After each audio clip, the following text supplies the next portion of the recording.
Okay, imagine this. You get a birth inquiry and she's really, really interested in birth photography, but she's worried about another person being in the room. What do you do? How do you get her to book? This is a common hesitation when it comes to birth photography. Today, I'm going to give you 4 ways to respond if you have an inquiry who wants birth photography, but she's worried about another person being in the room.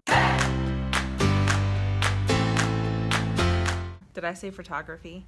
No, I'm like super self-conscious about it. Hey y'all, I'm Tavia. I am a birth photographer in Oklahoma City and I train birth photographers how to run successful businesses. Do me a favor and hit that little subscribe button below and the bell if you want to be notified every time I release a new video, which is every single Friday, and it's going to help you grow your birth photography business. We are in the 3rd week talking about client hesitations and how to address them if they want birth photography, but they're worried it's too expensive. Their husband doesn't want birth photography, or they don't want another person in the room. How do you handle it? What do you say? Maybe you have this hesitation from a first-time mom because she's never given birth before and she doesn't know what to expect. Or maybe it's a 2nd or 3rd time mom who had a lot of interruptions in labor or a lot of distracting people in her room and she doesn't want to have that again. Birth photography can present a lot of challenges that portrait photographers aren't used to. And it's important for us as birth photographers to address those hesitations with confidence because you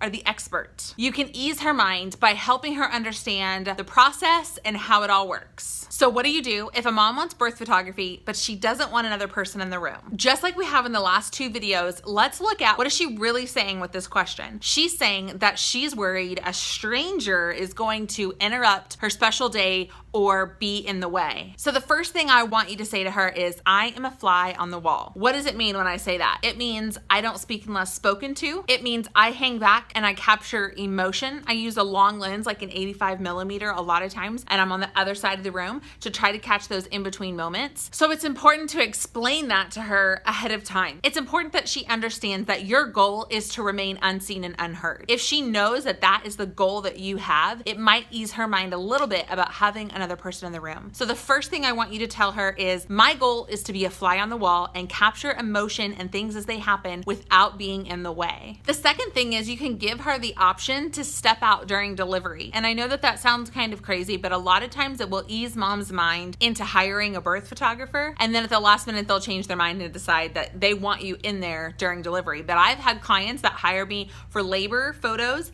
and the after photos, you know, the family meeting the baby and weighing, measuring and all that stuff, but they don't want the actual delivery photographed. And that's totally fine. I had one situation where that happened and I went into the waiting room and there was a bunch of family and stuff there. And so I got to photograph dad coming out, like I was standing outside the hospital room and got to photograph dad come out and announce to everybody that the baby was here and her name and all that stuff, and got to photograph the family's reaction. So there is still plenty to photograph if you're not actually in the room for delivery. So I want you to tell her that's totally an option for me to take labor photos and step out during delivery and come back later. That's probably not what you and I think of when we think of birth photography, but it might ease her mind, especially if she's a first-time mom. So the first thing you're gonna tell her is that you are a fly on the wall. The second thing you're gonna tell her is she has the option to ask you to step out during delivery and you're totally okay with that. And the third thing you're going to remind her of is there are going to be a lot of people in and out of the room during delivery. I think a lot of first-time moms especially have this idea in their mind that it's just gonna be their doctor and their partner and that's it in the room. And that's just not how it is.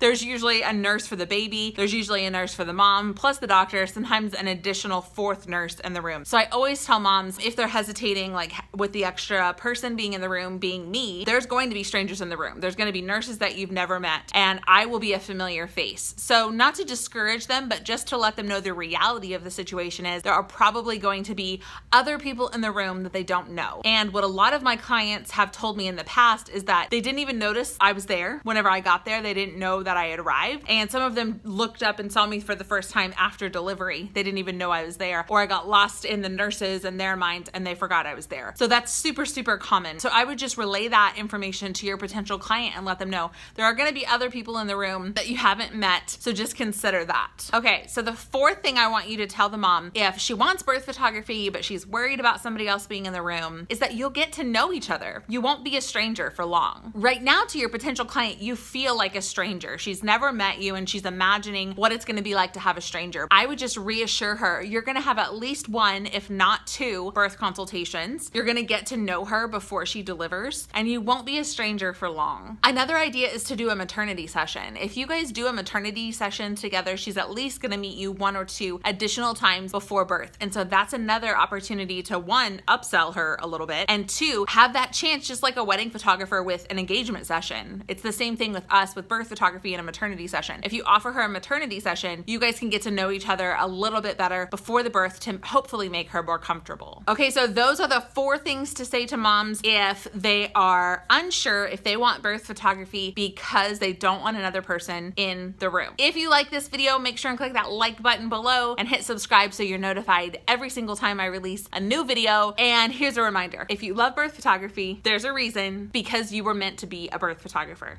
So get out there and make it happen, and have a great week.